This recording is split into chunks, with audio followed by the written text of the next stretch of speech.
नमस्कार, मैं साधना पांडे अपने YouTube चैनल पर हार्दिक स्वागत करती हूँ। आज मैं बहुत प्यारा नृत्य गीत लेकर आई हूँ, आप लोगों को ज़रूर पसंद आएगा। देहाती गीत है ये, बहुत प्यारा गीत है, आप लोगों को ज़रूर से ज़रूर पसंद आएगा। मेरे चैनल को लाइक सब्सक्राइब कमेंट ज़रूर से ज़रूर करते रहिए और हमारे चैनल को भी थोड़ा सपोर्ट करते रहिए। राधे राधे।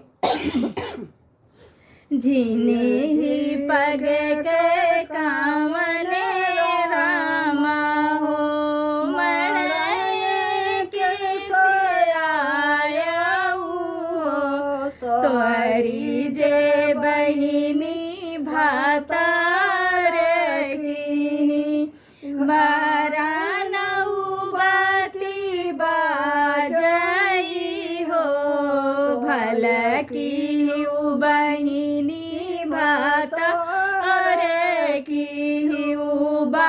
बहनोइया बोलाई हो, 10-5 लड़िका जे होई है, हमें मामा गोहरई है हो, मामा ही मामा गोहरई है, हमरा जियरा जुड़ई है हो, भल की बहिनी भात